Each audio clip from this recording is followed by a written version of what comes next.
Alrighty, we got ourselves a replay today from Boojilicious and Cool Umbrella. These two have been playing a lot of games, and you might be like, Human Boy, wow, you're covering an awful lot of replays from these degenerates. Well, if you have any replays you want me to cover, there is this in my Discord. There's replays for human.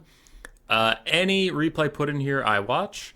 Now, it doesn't mean it always gets made into content, but I do watch them all, and I decide whether or not they make good content. Things that make good content are super close games or matchups that aren't familiar with interesting units being used and whatnot.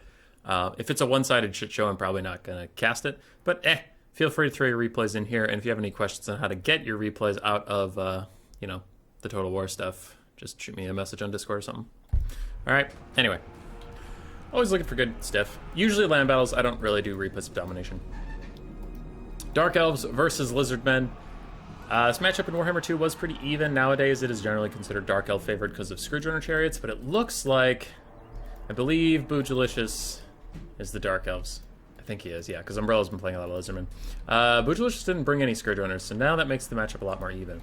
You have some Dark Riders, looks like 4 Dark Riders, 5 Dark Riders, actually. Wow, a lot of Dark Riders. That is 8 Dark Riders. 1 Cold One Knight, Knights the Ebon Claw, Cold One Dread Knight ROR. We have Malekith on his Cold One with Chillwind and Soul Stealer. Then we have some Black Arc Corsairs, Handbows, and a front line of Bleak Swords and Dread Spears. Neato. For Lizardmen, it is the Skink and Feral Cold One tied. A bunch of Skink cohorts, some with Javelin, some without. A bunch of Cold Ones, Spear Riders, Feral Cold Ones. Everything of that variety. We do have the Umbral Tide Salamander Hunting Pack in the back, some Red Crest Skinks, a Beastcaster with Flock of Doom and Curse of Honor here, and we do have a Red Crested Skink Chief on his Horned One mount. Or Cold One mount, I honestly forget which. Big cav engagement between Cold One Spear Riders and Cold One Knights with Dark Riders supporting. Overall, I think the Dark Elves will win this because they also have Dread Spear support nearby and just more cav, but the Lizards should do fine. Meanwhile, in the middle, Cold One Knights, yeah. Cold and Spear Rider, sorry, and Feral Cold Ones are jumping out of Black Arc Corsair Handbows. They'll do fine there. Lots of arm piercing. The Handbows are fine in melee combat, but they're not great. On the far side, the Lizardmen are overrunning the poor little Dark Elf lines. These Dark Riders are getting mulched, and the Dread Spear is starting to run away.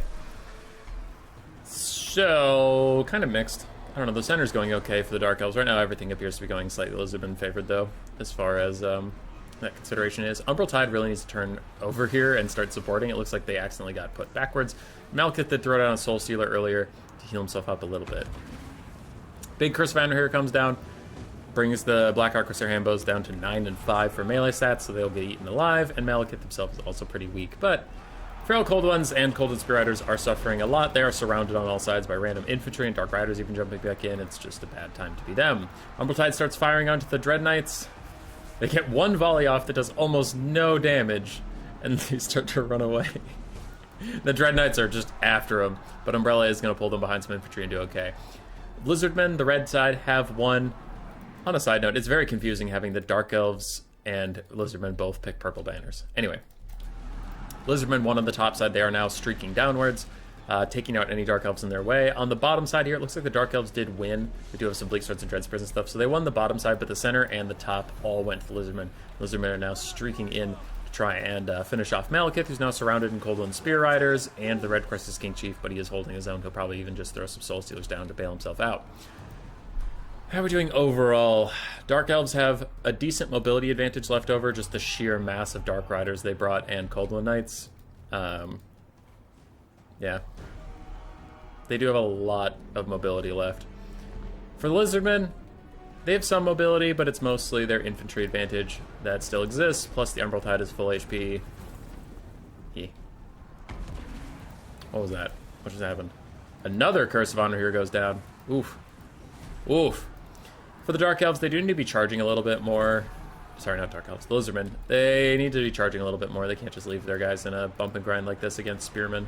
It's generally not going to go for well for them. Cav don't really want to sit and fight with infantry. Umbral Tide trying to get some shots off into the Knights of the Ebon Claw. It looks like they will get decent little volley before Dark Riders jump onto them, and Bleak Swords are even going to stream in from the other side. Lizardmen are surrounded in this area. Bounce power is heavily Lizardmen favored, but I think that's it's getting a little ahead of itself at the moment. I don't know. Feels like Dark Elves still have a lot of teeth going. More Feral Cold Ones routing, and with them routing, these Skinks will probably route soon. That'll unlock the Knights of the Ebon Claw to get onto the Umbral Tide. And I guess the Umbral Tide is holding up a lot of the bounce power with almost full ammunition and a lot of HP. Malekith is stuck fighting the Red Crested Skink Chief, though when both trade damage, Malekith has healing and this little Red Crested boy does not. So Malekith's actually going to opt out of that fight because he doesn't want to be sitting next to these anti-large arm-piercing cav for too much longer since his support is fading away. Dark Rider's trying to take down these Cold One Spear Riders. What is that? Flock of Doom? Yeah, Flock of Doom on the far side. And a Soul Stealer coming in from Malekith. Trying to hit both Cold One Spear Riders. And he does get both of them, so that'll be nice damage and good healing for him as he continues to try and run from this Red Crested Skink Chief.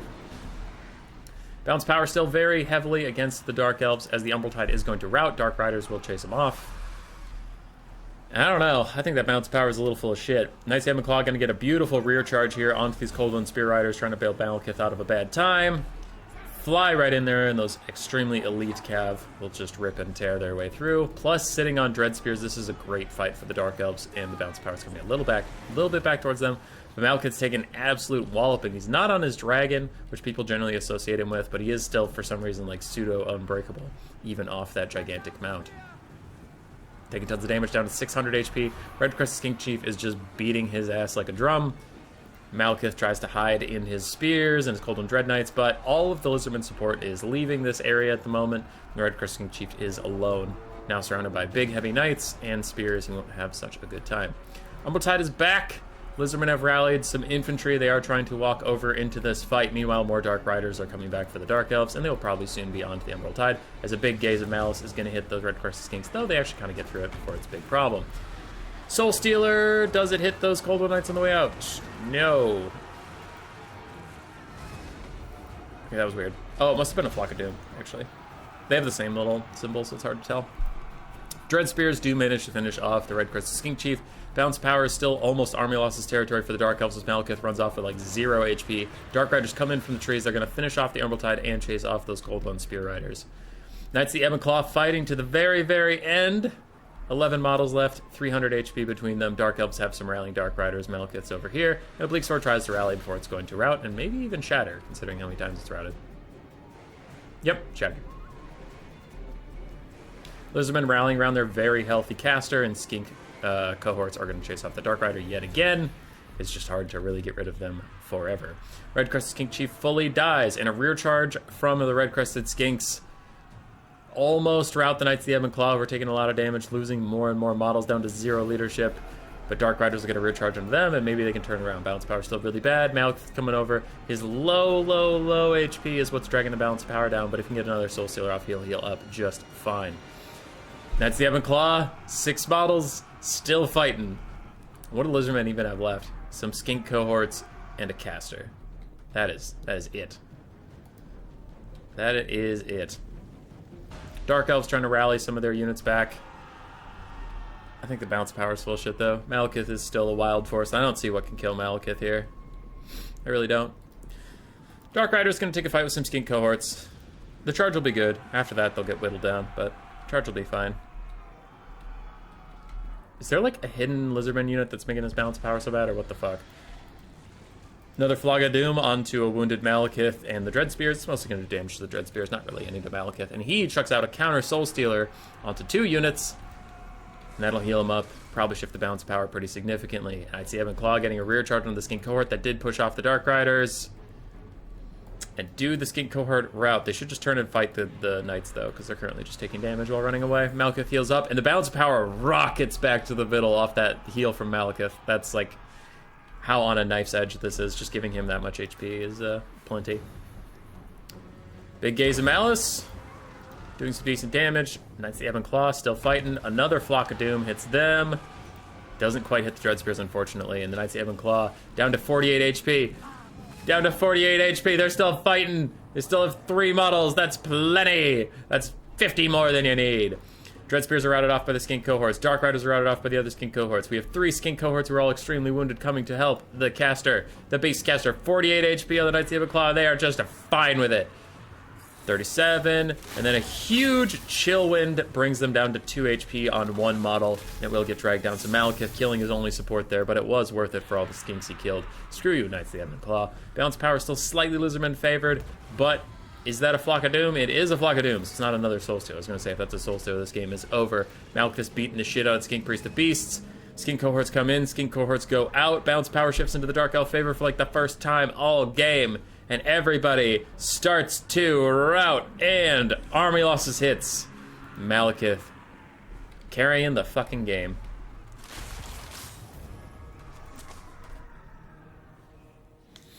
It was a good game. It wasn't one of his insane, like, value games where he's on his dragon. Sometimes he gets 3,000 or 4,000 or 5,000 damage value. It was good. He just lived. I think this is too many Dark Riders in a tournament. I'd have to check. I know it's like max 4, but I don't know if shields and non-shields count as the same unit or different unit. But I think these two might have just been playing a game for fun with like unit caps on or something. So, I don't know. If you're playing a tournament, just remember to check the rules about that one. Knights of the Ebon Claw did fine. Malekith did well. Cold Knights did okay. Corsair Hambos did fine. Bleak Swords and Dread Spears did well. And the Dark Rider spam did very nicely. Dark Riders are a super underappreciated unit for the Dark Elves. It's because like they don't get super sexy, amazing values, but they are only 450 or 500 gold, depending on if you take shields or not. And they can usually get that value back. I don't know. I think Dark Riders are one of the best units on the roster. For Cool Umbrella, Red Cross Skink Chief did fine. Peacecaster did okay. Salamander Hunting Pack did honestly all right. I would have assumed it did worse. Cold One Spear Riders did well. Feral Cold Ones did fine. And Skink Spam did alright. Yeah. It's a GG. GG, and god damn it, Malekith, I hate you. Roar. Subscribe, yes, yes.